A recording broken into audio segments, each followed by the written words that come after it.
After kasi sabihin ni Jaylen Brown na parang hindi pro itong si Bronny James at kaya lang siya nakapasok sa Lakers ay dahil nga sa pangalan niya, na-real talk naman siya ni Gilbert Arenas na parehas lang naman sila ni Bronny James nung naglalaro din siya sa Summer League nung rookie season pa lang niya.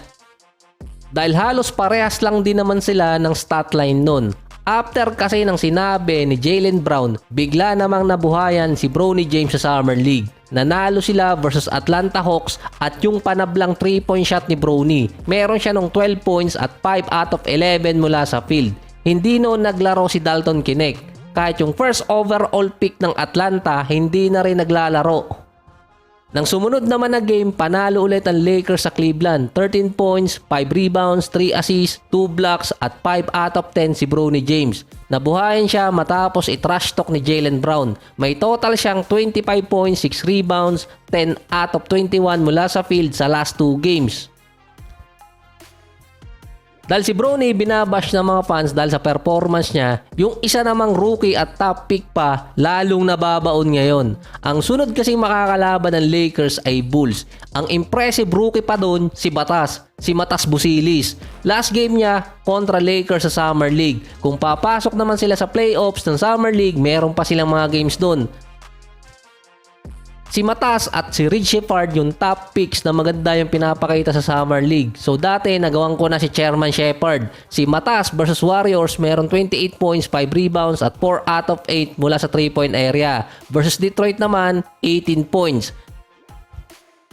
Number 11 pick si Matas Buzelis ng Bulls. Versatile forward na 6'10 ang height. Kasama si Sheppard, kahit si Kelly Ware at yung mga undrafted player, sila kasi yung magandaan nilalaro ngayon sa Summer League. Pero dahil sa Bronny James impact, naiiwas sa kanila yung spotlight.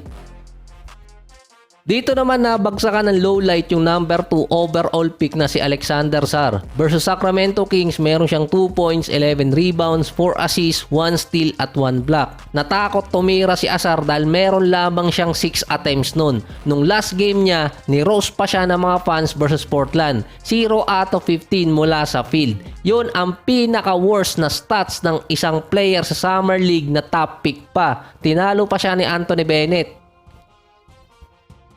Ang comment pa nga doon ng iba, nagsisisi ang Wizards at hindi nila kinuha ang either kay Sheppard or kaya kay Matas Buzelis bilang second overall pick. Si Alexander Sarr sa last 2 games after din nung sinabi ni Jaylen Brown, meron siyang 2 points, 21 rebounds at 1 out of 21 mula sa field.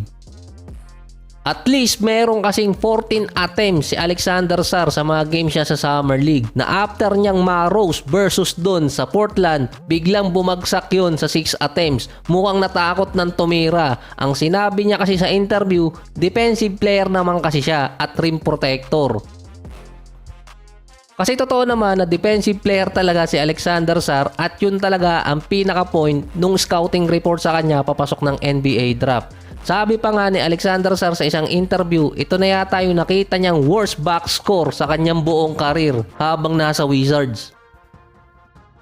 Sabi naman ng iba mga fans sa comment section, baka tinamaan ulit ang sumpa ng number 2 overall pick.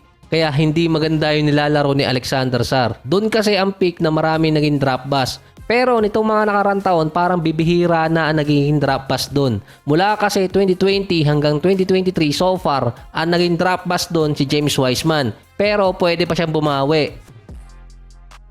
Marami namang kasing player ang merong masamang Summer League pero maganda yung nilaro sa mismong regular season. Isa doon si Jaylen Brown, sinabi na nga nitong si Gilbert Arenas. Kahit si Trae Young dati, ganun din sa Utah Summer League. Nakabawi lang siya sa Las Vegas, lalo na nung mismong regular season. Kahit din si Franz Wagner, nag-struggle ng Summer League pero naging good player naman. Ang pinagkaiba nga lang ngayon, Bronny James effect. Dahil merong pagkukumparahan. Nagkataong si Alex Sarr yung masama ang laro ngayon. Pero pagdating ng regular season, kung sinong rookie ang masama ang laro sa top 14 picks, dadaanan din ng media yun. Kaya welcome to Bronny era.